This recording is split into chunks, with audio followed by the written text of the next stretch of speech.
मैं हूँ दुआ कंवर। अपना पसंदीदा शो देखने के लिए हमारा YouTube चैनल सब्सक्राइब करें और बर वक्त मालूमात के लिए बेल आइकन प्रेस करें।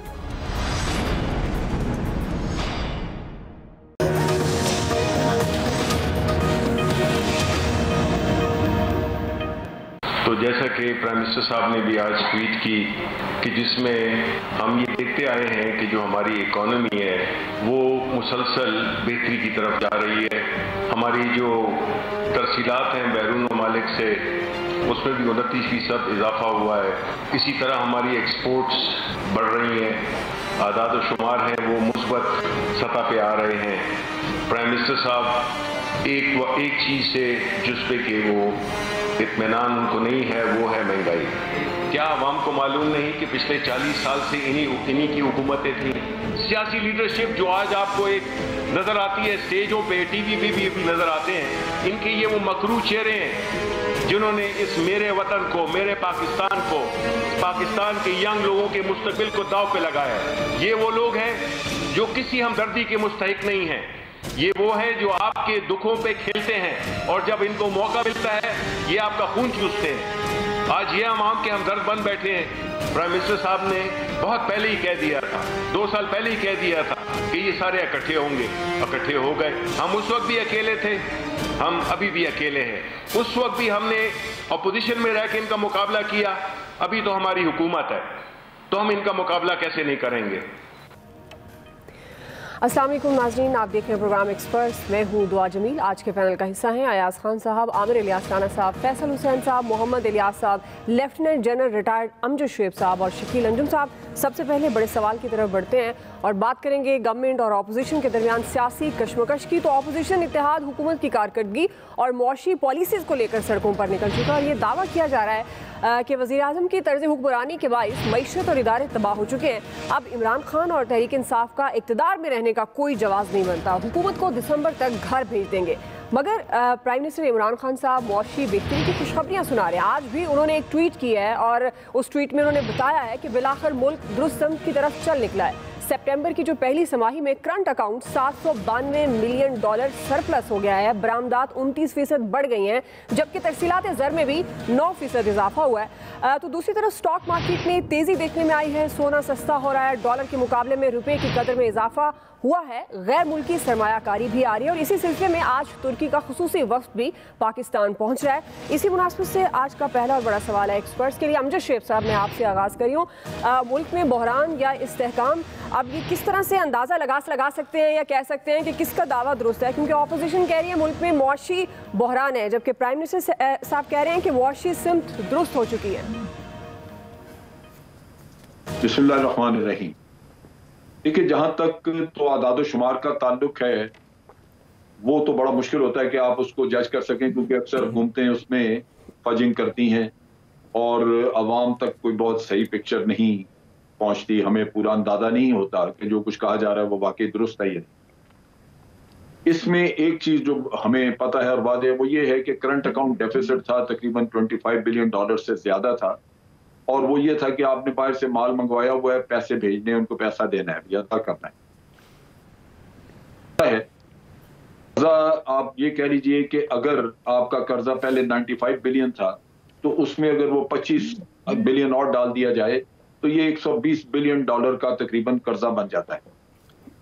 अब उसमें से बाकी कर्जा तो मुद्दत के साथ साथ आपने देना है 95 बिलियन जो इनका पिछली गवर्नमेंट का था, और जो 25 है वो आपने फौरन अदा करना है, ताकि उसको हम कहते हैं करंट अकाउंट। वो उसमें डेफिसिट था लेकिन था आपके ऊपर कर्जा। अब उस लिहाज से अगर हम कंपेयर करें तो वो बेहतरी नजर आती, क्योंकि वो $25 बिलियन का कर्जा आपका न सिर्फ अदा हुआ बल्कि कुछ पैसा आपके पास फालतू भी मौजूद है बाहर के बिल अदा करने के लिए। दूसरी तरफ आपका जो 95 बिलियन था पहले तकरीबन के करीब बढ़ गया है, क्योंकि आपने कर्जे उतारने के लिए मजीद कर्जे लिए। तो गालिबन $120 बिलियन का कर्जा था, आज इनके पास गालिबन $110 बिलियन का कर्जा है, लेकिन कर्जे उतारने की कोई प्लान वगैरह सामने नहीं आई। ठीक, ये हो सकता है ये बेहतरी हो, लेकिन असल चीज जो है वो जो समझने की है बात ये है कि बेहतरी हो अमरात अवाम तक ना पहुंचे, वो बेहतरी ना मानी जाती है, ना कोई उसको तस्लीम करेगा। अवाम तो इन चीजों से, नादाद शुमार से तो उनका गर्ज नहीं है। बिल्कुल सही। वो तो ये देखते हैं कि उन तक कोई सहूलत पहुंची या नहीं। तो अगर उस नुक्ता निगाह से देखें तो हम पहले से ज्यादा मुश्किल में हैं, क्योंकि महंगाई बढ़ गई। लिहाजा अवामी नुक्ता निगाह से तो वही दिन बेहतर होगा, वही इकोनॉमी बेहतर समझी जाएगी जिस दिन आदाद शुमार से हटके उन तक कुछ पहुंचना शुरू होगा, उसके फवायद उन तक जाएंगे। ठीक। तो वो आज अगर वो देखें तो उसमें तो वो फवायद आवाम तक नहीं है। लिहाजा एक आम आदमी की हैसियत से मुझे कोई अंदाजा नहीं कि ये इकोनॉमी अच्छी हुई या नहीं, मुझे सिर्फ ये पता है कि मेरी मुश्किलात में इजाफा हुआ। ठीक जी आया सर। मैंने प्राइम मिनिस्टर साहब का जब ट्वीट देखा तो बड़ी तसल्ली हुई, बड़ा खुश हो गया मैंने कहा कमाल हो गया। और फिर अपनी कामिलमी पे अफसोस भी हुआ कि चीज़ें इतनी अच्छी जा रही हैं और हमें पता ही नहीं है। फिर बदकिस्मती से मैं एक स्टोर पे चला गया तो मैंने देखा कि वो जो आधा किलो को दही का डिब्बा है, वो जो पैकिंग में मिलता है, वो भी 120 रुपए का हो गया हुआ है, यानी कि 240 रुपए किलो। अब वो पता नहीं उसमें क्या सोना डाल के दे रहे हैं हमें वो, या कोई चांदी डाल के दे रहे हैं, मुझे समझ नहीं आ रही कि इतना महंगा वो कर दिया गया। चीनी, गंदम, ये तो छोड़ ही देना, इसकी बात ही ना करें, क्योंकि इसके खिलाफ तो टाइगर फोर्स कर रही है, वो तलाश भी कर लेगी, सस्ती भी हमें ले देगी। दूसरा जो शिबली फराज साहब की आज मीडिया टॉक थी उसमें मुझे ऐसे लग रहा था जैसे उनके अंदर इमरान खान साहब की रूह आई हुई आज। जिस तरह से वो गुफ्तगू कर रहे थे और जितने गुस्से में थे ऑपोजिशन के हवाले से, मुझे बड़ी हैरत हुई कि इमरान खान साहब शायद खामोश हैं, तो मेरे ख्याल शिबली साहब ने सोचा होगा कि चलें ये अच्छा मौका है कि वो इस तरह का माहौल बनाया जाए और ऑपोजिशन को रगड़ा जाए। जनरल साहब बिल्कुल ठीक कह रहे थे, जितने मर्जी मईशत आपकी स्ट्रांग हो जाए, वो सरप्लस हो जाए, करंट अकाउंट डेफिसिट से निकल के आपके पास इतने डॉलर्स आ जाएं, आपके पास 100 अरब डॉलर आ जाएं, 1000 अरब डॉलर आ जाएं, जब तक आम आदमी को चीजें उसकी पहुंच में नहीं आएंगी। बिल्कुल सही बात। दवाइयाँ आए रोज महंगी हो जाती हैं, और महंगी हो गई, मजीद महंगी हो जाती हैं। फल सब्जी आप रोज लेने जाएं, रोज महंगे हो जाते हैं, समझ नहीं आती। दालें हैं, हर चीज का यही हाल है। तो वो डॉलर इतने हमने क्या करने हैं उसको, प्राइम मिनिस्टर साहब वो डॉलर को थोड़े से इधर भी मार्केट में भी फेंक दीजिए, वो सरप्लस जो हो गया है उसका भी थोड़ा इधर सम्राट दे दीजिए, कुछ चीजें सस्ती हो जाएंगी। यकीन करें ऑपोजिशन का बयानिया अपने आप मर जाएगा, बिल्कुल। लेकिन जब तक ये नहीं होगा आप डॉलर बढ़ाते रहें, मईशत मजबूत करते रहें, ऑपोजिशन का बयानिया ही बिकेगा। क्योंकि आम आदमी ने जब जाना है अपनी चीज लेने और वो उसको महंगी मिलनी है, तो फिर वो भूल जाता है कि डॉलर्स कितने आ गए हैं या वो डेफिसिट निकल के आप सरप्लस में चले गए, उसका कोई फायदा नहीं है। जी आमिर साहब।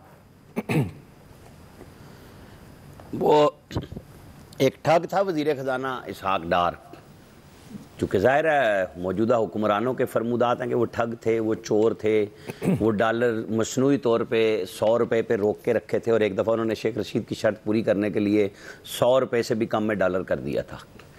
और ये आए थे ईमानदार और बिल्कुल महाचोरों के ख़िलाफ़ कार्रवाई करने के लिए। वैसे तो नदीम अफजल चंद ने जो कुछ कहा है वो मैं करता हूँ बात, तो डॉलर अब 166 से 162 पे आजकल आया हुआ है, कुछ इन्वेस्टमेंट स्टॉक एक्सचेंज में भी हुई है। तो जब कैबिनेट में बात करते हैं वज़ीर तो कहते हैं जी डॉलर चूँकि इतना महंगा हो गया है तो दवाई की कीमत बढ़ानी पड़ेगी, और जब बाहर आते हैं तो कहते हैं कि जी वो पिछलों ने इतनी बेईमानियाँ की थी कि अब हमारे से कुछ कंट्रोल ही नहीं हो रहा।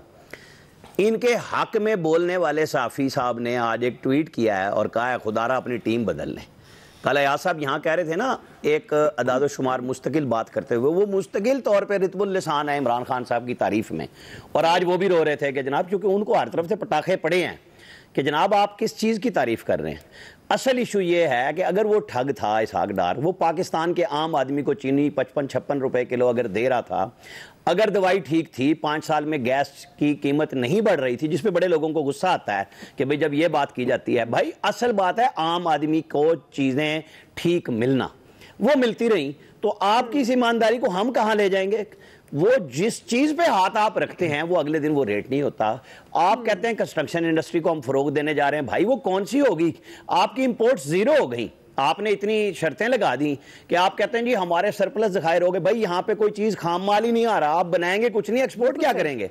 ये तो ओवरसीज पाकिस्तानी है बेचारे, लेफ्ट ओवर भिजवाई जा रहे हैं, यहाँ पे हम उसको इस्तेमाल करी जा रहे हैं।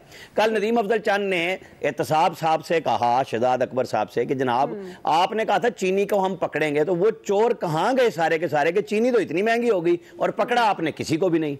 अब आप बताएं कि आप आम आदमी रोटी मांगता, आप कहते हैं एहतसाब, आम आदमी कहता है जनाब चीनी नहीं मिल रही, खाने की चीजें नहीं मिल रही, दवाई नहीं मिल रही, आप कहते हैं चोरों को हम बी क्लास भी नहीं देंगे, हम सी क्लास देंगे हम। भाई इससे अगर पेट भरता है तो 2.5 साल में भर जाना चाहिए था, 2.25 साल में भर जाना चाहिए था।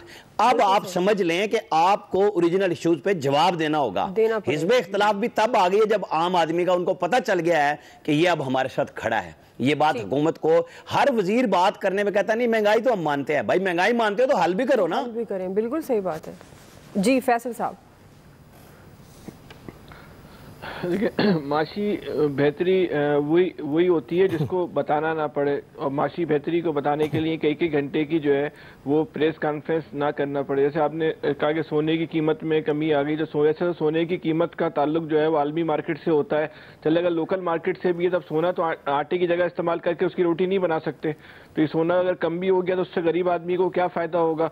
देखिए इस वक्त जो सूरत हाल है, जो आमिर साहब बात कर रहे हैं, बिल्कुल सही बात कर रहे हैं कि इस वक्त हर आदमी को इस बात में इंटरेस्ट ही नहीं रहा कि आप किसका एहतसाब कर रहे हैं, कौन जो है वो जेल जा रहा है, किसको आपने पकड़ना है, किसको नहीं पकड़ना। या अब ये हर आदमी इस वक्त भूखा है, उसको तो इस वक्त खाना चाहिए। वो एक ये वक्त आता जा रहा है कि मिडिल क्लास जो है, इस माशरे से मिडिल क्लास ही जो है वो खत्म हो रही है। लोग एक वक्त का खाना खा रहे हैं तो दूसरे वक्त की जो है उनको जो है फिक्र होना शुरू हो गई है। लेकिन हुकूमत की जो संजीदगी है, वो संजीदगी जो है वो हमें जो है ना कहीं नजर नहीं आ रही। फिर महंगाई को खात्मे का कोई मैकेनिज्म ही नहीं है। अब ये टाइगर फोर्स के जरिए महंगाई कंट्रोल करेंगे। आप अभी संजीदगी इख्तियार कर ले भाई, टाइगर फोर्स आपकी महंगाई खत्म नहीं कर सकती। जो आप अपने ये जो एक जाती फोर्स बना रहे हैं, ये माशरे के अंदर जो है सिर्फ इंतशार फैलाएगी, इससे आपके मसले हल नहीं होंगे, आपकी बदनामी का बायस बनेगी। आप जो है संजीदा इकदाम लें। अच्छा महंगाई का भी देखें, अगर आप पंजाब की बात करें तो चले पंजाब में तो तहरीक इंसाफ की हुकूमत है, KPK में भी तहरीक इंसाफ की हुकूमत है, सिंध में तो पीपल्स पार्टी की हुकूमत है। अब ये महंगाई फंक्शन किसका है? देखिए आटा और चीनी तो चले वफाक की वजह से जो है वो महंगा हो रहा है, मान लिया, लेकिन ये जो दही महंगा हो रहा है, ये दूध महंगा हो रहा है, ये टमाटर महंगे हो रहे हैं, ये जो प्याज महंगी हो रही है, इसमें सूबाई हुकूमतों का क्या किरदार है? लेकिन हुकूमत की क्योंकि मसला ये है कि इनका जो बयानियां पेश करने वाले इतने कमजोर लोग हैं कि वो अपनी सही बात भी जो है वो बताने से जो है वो कासिर है। तो ये जो एक ऐसी महंगाई इसका सूबाई हुकूमत से ताल्लुक है, उसका जवाब भी जो है वो भी जो है वफाकी हुकूमत के जो है वो गले में जो है पड़ी हुई है। तो बहरहाल इस वक्त महंगाई चाहे उसका ताल्लुक सूबे से हो या वफाक से हो, आम आदमी का जो है वो सांस लेना जो है वो दोबर हो गया। और एक और अहम बात की उन्होंने कहा था कि जो डेवलपमेंट प्रोजेक्ट, देखिए जब तक आप तरक्याती काम शुरू नहीं करेंगे और कंस्ट्रक्शन की तरफ नहीं आएंगे, लोगों को रोजगार नहीं मिलेगा। अब कराची के लिए 1100 अरब के जिस पैकेज का ऐलान किया था, आज उसका 40वां हो गया है। 40 दिन हो गए, 1 रुपया भी नहीं आया, 1 ईंट भी नहीं रखी गई। जहां कागजों का मंसूबा कागजों में ही है। तो खुदा के वास्ते आप सिविल वर्क पे तवज्जो दें। सिविल वर्क से आपकी इंडस्ट्री भी खड़ी होगी, सिविल वर्क से लोगों को रोजगार भी मिलेगा, सिविल वर्क से जो है इन्वेस्टमेंट भी आएगी। लेकिन काश के वो जो हुकूमत को कोई ऐसा संजीदा मुशीर मिल जाए जो इनकी तवज्जो जो है अपोजिशन से हटा के जो है वो रोजगार पे और कारोबार पे दिलाए कि इस तरफ फोकस करें। आप इस तरफ फोकस करेंगे तो जो एयाज साहब बात कर रहे हैं बिल्कुल सही है कि अपोजिशन का बयानिया खुद ब खुद जो है दम तोड़ देगा। ठीक है जी, शकील अंजुम साहब। देखिए दुआ वजीर आजम साहब ने आज अपने अदाद शुमार जो है वो कौम के साथ शेयर किए हैं, और उसके बाद वजीर इत्तेफाक ने लंबी चौड़ी प्रेस कॉन्फ्रेंस भी आपको करके सुना दी। और एंड जो उस प्रेस कॉन्फ्रेंस का निकला तो उन्होंने कहा कि हम महंगाई पर काबू पाने की कोशिश कर रहे हैं। तो डेफिसिट, करंट अकाउंट खसारा चाहे जीरो हो जाए चाहे सरप्लस हो जाए, उससे आम आदमी का कोई ताल्लुक नहीं है कि आम आदमी को उससे क्या रिलीफ मिला है। आज हुकूमत ने पूरे 2.25 साल में एक ही बात की है कि वो चोर डाकुओं से वसूलियां करेंगे, इनके पेट फाड़ देंगे, इनको जो है लटका देंगे, जेलों में डाल देंगे। लेकिन अवाम की तरफ हुकूमत ने किसी किस्म की कोई तवज्जो नहीं दी, जिसकी वजह से आज जो है पाकिस्तान में महंगाई की शरह पूरे खित्ते में सबसे ज्यादा है। आप ये देखें कि अगर आप ये समझते हैं कि महंगाई जो है वो एक पूरी दुनिया का मसला है और पूरे हमारा जो रीजन है उसका मसला है, तो फिर श्रीलंका में बांग्लादेश में, भारत में जो महंगाई की शरह है वो 5.4% या 5% है, लेकिन पाकिस्तान में ये शरह इस वक्त 5.9% है।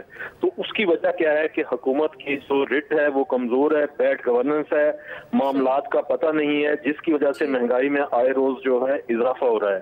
आप ये देखें कि आम आदमी को इन सारी चीजों से क्या हासिल, कि चाहे डॉलर्स के अंबार लग जाएं, वो बैंकों में पड़े होंगे, वो डॉलर्स जब तक आम आदमी तक नहीं आएंगे, आम आदमी को उसके सम्राट नहीं मिलेंगे, तो हुकूमत को इसी किस्म के मसाइल का सामना करना पड़ेगा। ये जलसे जो हैं अपोजिशन के, ये अपोजिशन के साथ नहीं है, ये महंगाई की वजह से अपोजिशन के साथ लोग खड़े हुए हैं। कोई अपोजिशन के ऊपर एतबार करने के लिए अवाम तैयार नहीं है। लेकिन आप ये देखें कि गुजरांवाला का जो शो था उसमें लोग खुद ब खुद, मतलब वहां पर क़यादत कोई नहीं पहुंची थी तो लोग खुद ब खुद पहुंचना शुरू हो गए थे। उसकी वजह यही है कि अवाम जो है वो इस मौजूदा हुकूमत से तंग आ चुकी है, और तंग आने की सबसे बड़ी वजह वो ये है कि महंगाई। जब तक महंगाई पर हुकूमत कंट्रोल नहीं करेगी, हुकूमत चाहे जितना मर्जी कुछ एहतसाब के हवाले से बात कर ले, और आम आदमी को इस एहतसाब से कोई सरोकार नहीं है, उसको अपने पेट, चूल्हे, घर के बच्चों की फीस, बिल्कुल आप सही बात सरोकार है, इसके अलावा किसी चीज से सरोकार नहीं है। हुकूमत का जो मर्जी नारे लगाए, जैसे मर्जी प्रेस कॉन्फ्रेंस करे, लेकिन उसके लिए जरूरी है कि आम आदमी को रिलीफ मिलना चाहिए। जी मोहम्मद इलियास साहब। जी देखें, मुल्क की इकॉनमी जो 3 महीने जो बंद रही, उसके बाद तो जो था महंगाई का तूफान आना था, इसके लिए तो गवर्नमेंट को पहले से तैयारी करके रखनी चाहिए थी कि आम आदमी को रिलीफ देने के लिए क्या करना चाहिए। अब देखें, इंपोर्ट उस टाइम बंद हुई थी, डॉलर महंगा हो गया, अब हर चीज़ जो बाहर से इंपोर्ट हुई है इस टाइम मार्केट में डबल कीमत पर मिल रही है। महंगाई का तो एक तूफान है, लोकल चीज़ें भी जो हैं वो भी बढ़ गई हैं, कीमतें, सब्ज़ी हो गई, गोश्त हो गया, चीनी हो गई, हर चीज़ की कीमत बढ़ गई है, मनमानी कीमत लोग वसूल कर रहे हैं। तो जाहिर है कि इसमें गवर्नमेंट जो है, गवर्नमेंट का काम है कि गवर्नमेंट को इस चीज़ों को कंट्रोल करना चाहिए, कीमतों को, लेकिन वो कंट्रोल नहीं कर पा रही इस वक्त गवर्नमेंट बिल्कुल इस मामले में बिल्कुल बेबस दिखाई दे रही है। चाहिए गवर्नमेंट को जो डॉलर्स रखे हैं उन डॉलर्स को चाहिए कि जो ट्रिकल डाउन इफेक्ट्स आता है लोगों तक जाना चाहिए।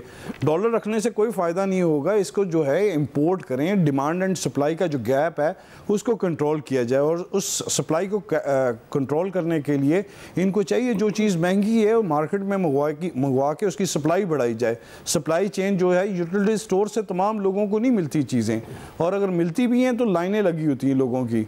देख लें, आटा और चीनी जो कहा जा रहा था, सस्ती घी वगैरह, ये चीज़ें अभी उस तरह नहीं दस्तयाब लोगों को। अब 5-6 अरब रुपए की सब्सिडी देने से कोई फ़ायदा नहीं होगा। 22 करोड़ आवाम है, 22 करोड़ आवाम में जो है, जो दरमियाना और निचला तबका है, उन लोगों तक ये रिलीफ पहुंचता ही नहीं है। उन लोगों तक ये सम्राट कैसे पहुंचेंगे? इनका इतना बड़ा नेटवर्क ही नहीं है।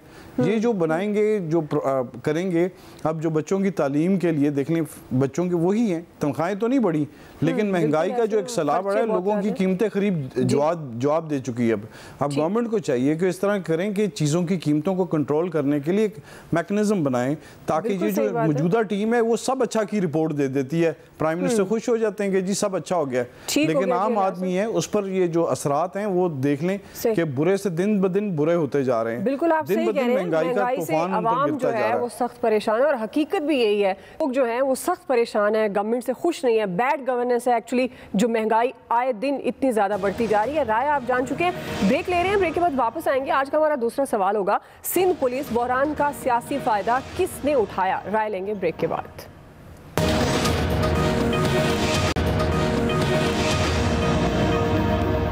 का मकसद ये था कि मरियम नवाज साहबा को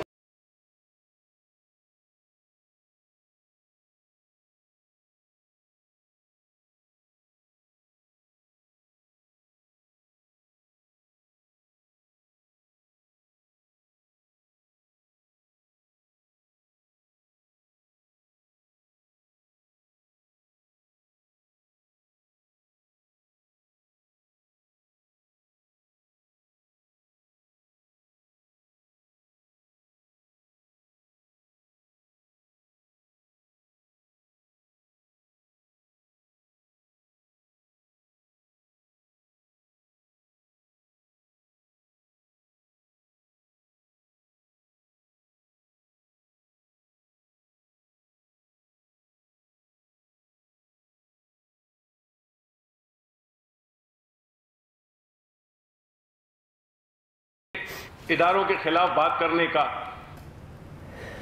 कैप्टन रिटायर्ड सफदर की गिरफ्तारी का मामला, जिस पर वफाक और सिंध हुकूमत के दरमियान महाजराई जारी है और पुलिस बहरान पर दोनों तरफ से इल्जामात लगाए जा रहे हैं। सिंध पुलिस के आला अफसरान ने मजमूई छुट्टियों का फैसला 10 दिन के लिए मौखर कर दिया और आज वज़ीर आला सिंध मुराद अली शाह ने पुलिस के सीनियर अफसरान से मुलाकात की और यकीन दिलाया कि सिंध हुकूमत समेत तमाम इदारे पुलिस के साथ खड़े हैं। साथ उन्होंने अपना ये मौक़िफ़ भी दोहराया कि वफाकी वज़ीर समेत PTI रहनुमाओं ने पुलिस की तज़हीक की और गैर मुहज़्ज़ब तरीके से जाली मुकदमा दर्ज किया, लेकिन वफाकी वज़रा ने आज सिंध हुकूमत और पुलिस को तनकीद का निशाना बनाया है और इल्ज़ाम लगाया है कि पुलिस अफसरान ने बिलावल हाउस के इशारे पर छुट्टी पर गए। इसी मुनासिबत से ये दूसरा बड़ा सवाल है। अयाज साहब, मैं आपसे आगाज़ करी हूँ, सिंध पुलिस बहरान का आपके ख्याल में सियासी फ़ायदा किसने उठाया? ये तो ओपन सीक्रेट है। फ़ायदा तो ज़ाहिर है पीपल्स पार्टी ने इसमें उठाया और तो किसी ने नहीं उठाया। लेकिन पता नहीं क्यों आज शिबली फराज साहब की जो गुफ्तगू पे मुझे बहुत एतराज़ हो रहा है। वो पूछ रहे थे बिलावल की हैसियत क्या है। अगर बिलावल की हैसियत ना होती तो आर्मी चीफ बिलावल को कॉल नहीं करते, ना ही उनकी अपील पे वो तहकीकात का हुक्म देते। ज़ाहिर है वो चेयरमैन है अपनी पार्टी के और इस मुल्क की बहुत बड़ी पार्टी है। बहुत से लोगों को दुख होता है जब पीपल्स पार्टी को इस हालत में देखते हैं कि सिंध तक महदूद हो गई। पीपल्स पार्टी पूरे मुल्क की पार्टी, और भुट्टो साहब जब जीते थे पंजाब से पीपल्स पार्टी ने ज़्यादा सीटें ली थी तो वो प्राइम मिनिस्टर बने थे जी। तो पीपल्स पार्टी को बिल्कुल अपना वो किरदार दोबारा अदा करना चाहिए।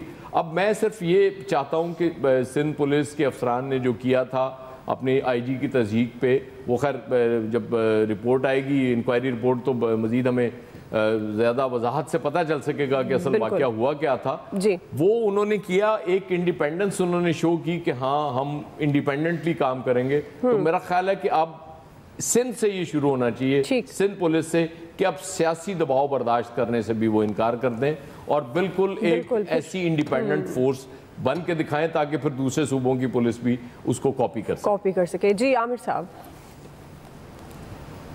एक तो प्राइम मिनिस्टर इमरान खान ना काफ़ी अरसे से वो जो KP पुलिस का क्रेडिट लेते थे ना कि हमने गैर जानिबदार कर दी, पॉलिटिकल कर दी, वो भूल गए।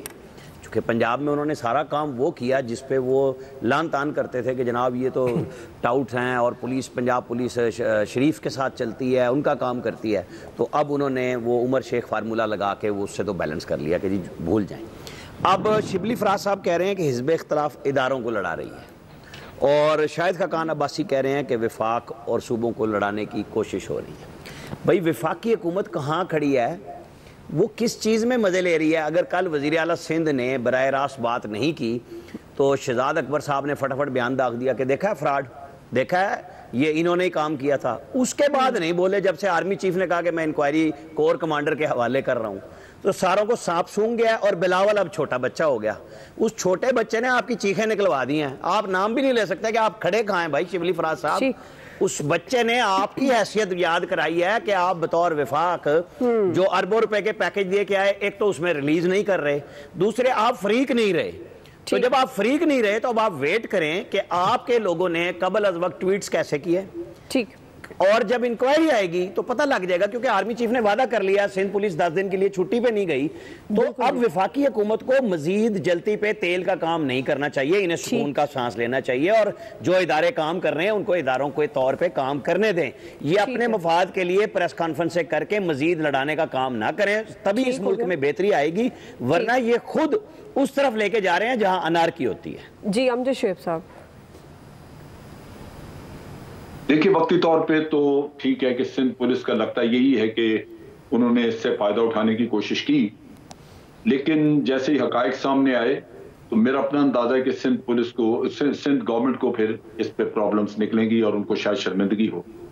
वजह यह है कि पहली बात तो ये कि अगर किसी ने वाकई ये किया है, IG के साथ उसको उठाया है या कुछ किया, तो वो तो लाजमी बात है, अब सामने आ गई बात तो सजा होगी।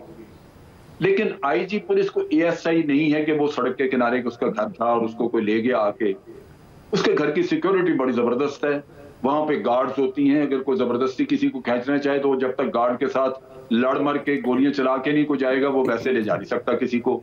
फिर वहां पे सिक्योरिटी कैमरे लगे हुए हैं, उसमें वो सारा उनका क्लोज सर्किट सिस्टम भी है और बाहर भी कैमरे हैं। लिहाजा अब जब उन्होंने एविडेंस मांगा है, जो मेरी इतला के मुताबिक उन्होंने कहा सिक्योरिटी कैमरे की सारी फिल्में ले आए, हम देखें कि कौन था जिसने आपको अगवा किया। फिर अपनी आईजी की सुबह की स्टेटमेंट है जिसमें उन्होंने कहा कि जी मुझे तो किसी ने अगवा नहीं किया, मैंने तो खुद ये FIR दर्ज करवाई है, जब मुझसे मुशावरत की गई मुझे कहा गया तो मैंने करा दी। तो लगता ये है कि बहुत सारा कुछ इससे फायदा उठाने की कोशिश की गई है जो बड़ी खतरनाक थी। ठीक। और जो एक ही तरह की प्रिंटेड कॉपी छुट्टियों के लिए सबको बांटी गई जी, और उन्होंने दस्तखत करके अपने पकड़ा दिए, तो वो भी बात खुल जाएगी। मेरा ख्याल है ये बड़ा गलत काम किया। अगर मिसाल के तौर पे कुछ ऐसा हुआ भी तो इनको चाहिए था कि ये रिक्वेस्ट कर देते चीफ को या फेडरल गवर्नमेंट के पास केस लेके जाते। इनके अपने बयानात इतने मुतजाद हैं 2-4 दिन के, 2-1 दिन के, कि ये केस जो है बड़ा खासा भोंडा लगता है, ऐसा हो नहीं। ठीक जी, फैसल साहब। बिलावल साहब ने प्रेस कॉन्फ्रेंस की और कहा कि जो कैप्टन सफदर साहब के साथ हुआ है उस पर हम बहुत शर्मिंदा हैं और अपने शक्ल दिखाने के काबिल नहीं रहे कि हमारे मेहमान के साथ ऐसा हुआ। इसी पुलिस ने जो है शहर में हज़ारों नौजवानों को जो है मावरा अदालत कत्ल कर दिया। कभी पीपल्स पार्टी की लीडरशिप ने कहा कि हम शर्मिंदा हैं, हम मुंह दिखाने के काबिल नहीं रहे। यही पुलिस जो है जब घरों में घुसती है और गरीब आदमी को पकड़ के लेके आती है, उनके दरवाजों को तोड़ती है, तो कभी किसी पीपल्स पार्टी के लीडर ने कहा कि हम शर्मिंदा हैं, मुंह दिखाने के काबिल नहीं रहे।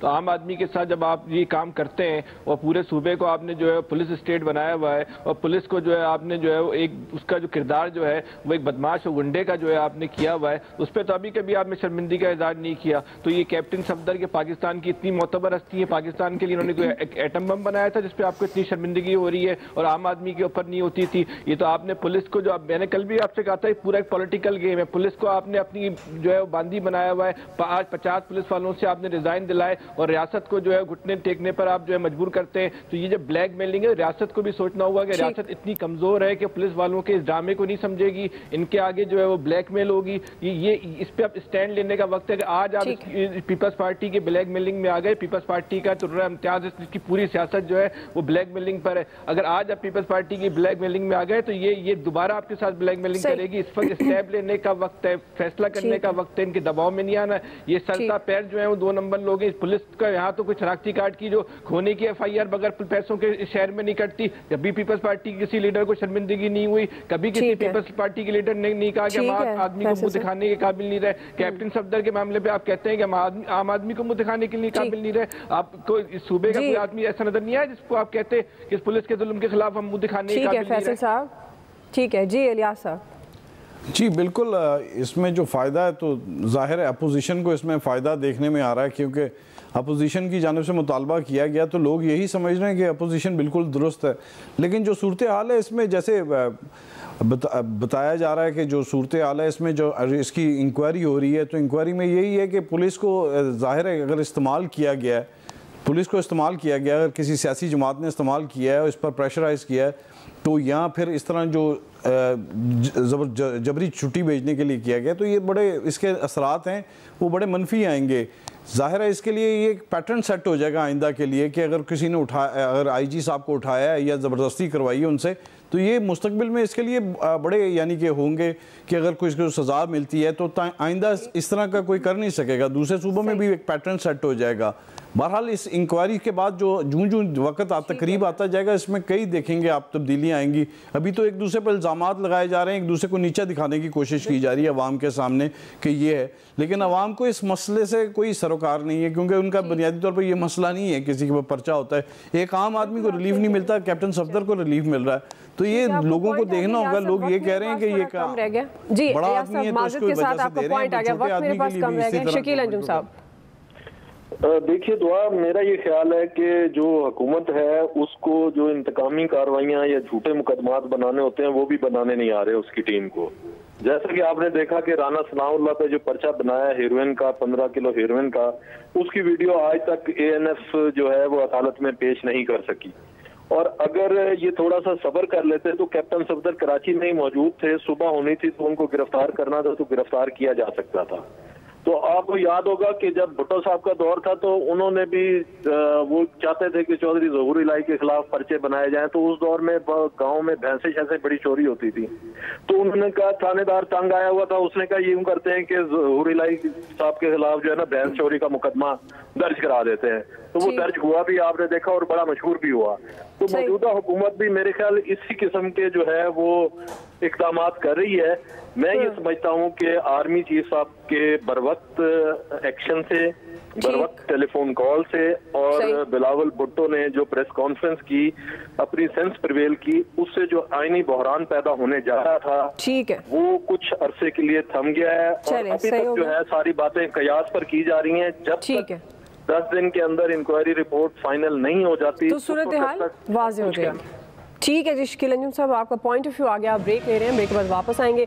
नवाज शरीफ को 15 जनवरी तक वापस लाएंगे, फवाद चौधरी साहब ने यह दावा किया है। इसी मुनासिबत से हमारा सवाल होगा, क्या हुकूमत मुकर्ररा तारीख तक नवाज शरीफ को वापस ला पाएगी? राय लेंगे ब्रेक के बाद।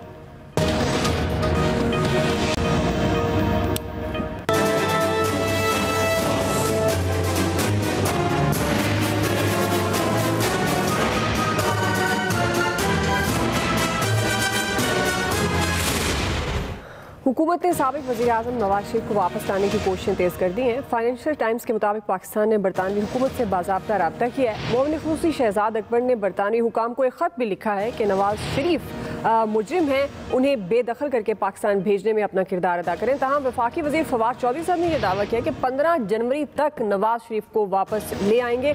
इलियास साहब, मैं आपसे आगाज़ कर रही हूँ। जिस तरह से फवाद चौधरी साहब ने यह दावा किया, आप समझते हैं क्या गवर्नमेंट मुकर्ररा तारीख तक नवाज शरीफ को वापस ला पाएगी?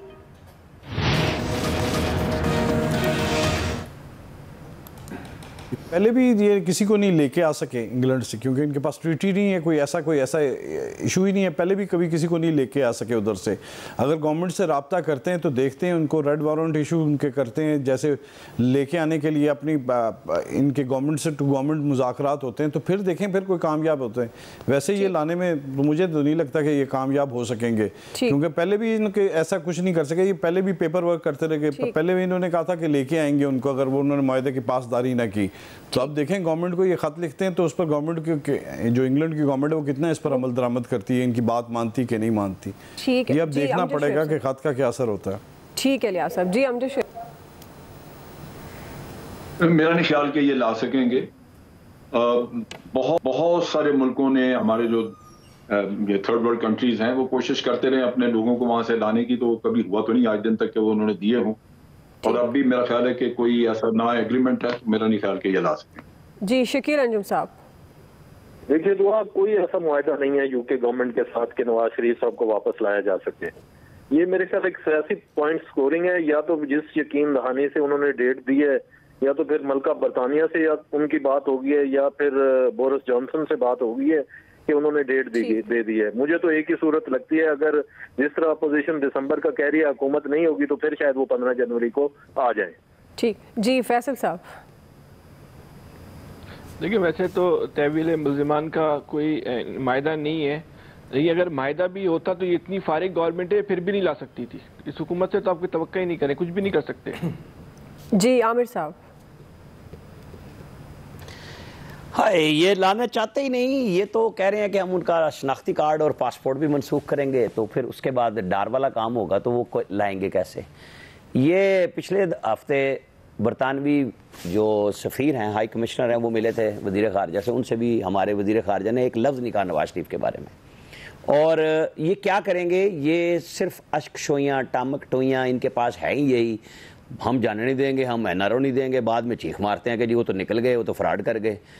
अब लकीर पीटते हैं, इनके पल्ले कुछ नहीं है। ये ना महंगाई कम कर सकते हैं, ना ये अपोजिशन के खिलाफ एहतसाब कर सकते हैं। ये सिर्फ इंतकाम का जज्बा लेके टेलीविजन पे आके हमें और आपको सुना सकते हैं, और बस कुछ नहीं। जी आया साहब, दुआ उनको क्रेडिट तो देना, आप भाग दौड़ तो कर रहे हैं ना बेचारे। खत भी लिख दिया है, वहाँ एक कैंपेन भी शुरू कराई हुई है, तो इसी तरह कैंपेन के ज़रिए ये कोशिश करते रहेंगे कि नवाज शरीफ साहब को वहाँ मुतनाज़ा बनाने की कोशिश करें। वरना बरतानिया पागल है, वो सोने की मुर्गियां कहाँ दिया करता है। तो यहाँ से फवाद चौधरी साहब का दावा आपके ख्याल में फवाद चौधरी साहब, देखिए फवाद चौधरी साहब बात ऐसे नहीं करते, उन्होंने कोई हिसाब लगा लिया होगा। शकील तो खैर उनको तो लगता है कि दिसंबर में हुकूमत खत्म हो जाएगी, वो तो मुझे नहीं लग रहा। लेकिन फवाद चौधरी साहब ने कोई हिसाब लगाया होगा कि चले 15 जनवरी तक देखते हैं, शायद कोई कैंपेन इतनी बढ़ जाए कि वो नवाज शरीफ साहब खुद ही वापस आ जाए। और आप ये भी कह चुके हैं कि जब खुद वापस आना चाहेंगे तो वो वापस आएंगे। बहरहाल जी, चौधरी साहब ने यह दावा किया है कि 15 जनवरी जनवरी तक नवाज शरीफ को वापस लाएंगे। अब बरतानिया को खत भी लिख दिया गया है। अब आने वाले दिनों में अंदाज़ा हो पाएगा कि वाकई 15 जनवरी जो मुकर्ररा तारीख बताई गई है गवर्नमेंट की तरफ से, उस तारीख तक नवाज शरीफ को वापस ला पाएगी गवर्नमेंट या नहीं। एक्सपर्ट्स की राय आप जान चुके हैं। आज के एक्सपर्ट से इतना ही। फीडबैक दीजिएगा। ख्याल रखिए। अल्लाह हाफिज़। मैं हूँ दुआ कंवर। अपना पसंदीदा शो देखने के लिए हमारा YouTube चैनल सब्सक्राइब करें और बर वक्त मालूमात के लिए बेल आइकन प्रेस करें।